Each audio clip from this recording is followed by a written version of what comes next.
Macmillan Audio presents Killer Secrets by Lora Leigh. Read for you by Mackenzie Hart.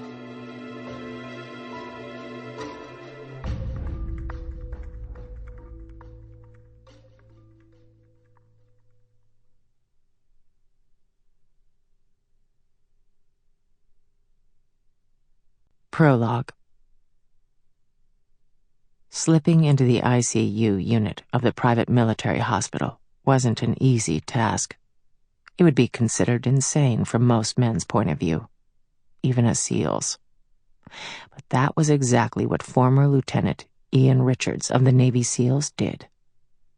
Under the cover of night, he managed to slip into the hospital, make his way to the ICU, and wait until the guard at Nathan Malone's door dozed off before he slipped in the guise of an orderly.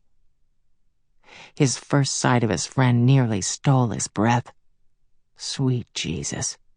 Nathan was in so many damned casts and wrapped in so many bandages, he looked more like a mummy than a man. But it was a far sight easier on the eyes than the naked, ravaged SEAL they had dragged out of Fuentes' compound 4 months before. Tortured, beaten, sliced and diced.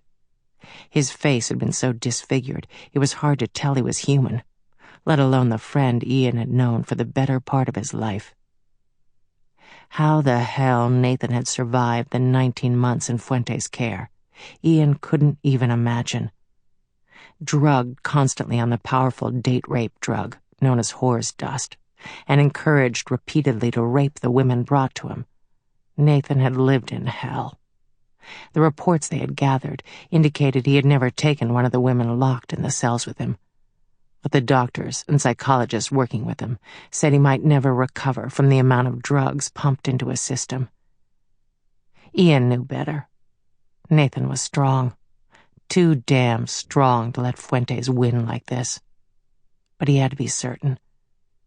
Even after the months Ian had been away, been considered a betrayer, a Judas to his friends, and marked as a deserter by the U.S. government, Ian had had to return to assure himself Nathan would survive.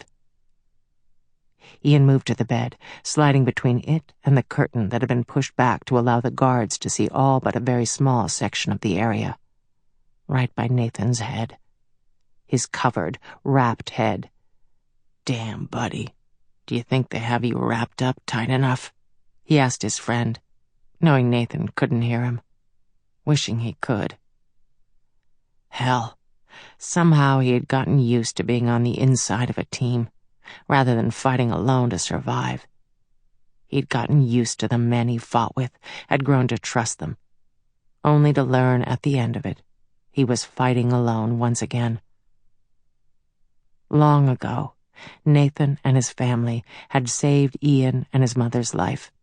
On a cold desert night, with only his screams of rage surrounding him, a boy and his father had found him, saved him and his dying mother, and given Ian a friendship he had never known before that. And now, when his friend awoke, he would believe that friendship had been betrayed. He grimaced at the thought of it, his jaw tightening in rage at the situation he'd been forced into. Because of blood. Because sometimes a man could do nothing about where he came from. He could only control where he went. And where Ian was heading, Nathan, or Durango team, couldn't go. Ian could only go alone. We had a wild ride, huh, bro? He whispered, his voice nearly silent, but the breath of the words easing a part of him. Nathan was unconscious, comatose, but somehow, knowing the words were whispering past his lips, eased Ian. Maybe, just maybe, his friend would hear a part of them, know, understand, that beneath the near silent whisper was the truth. It had been a wild ride, and now it was over. Sample complete. Ready to continue?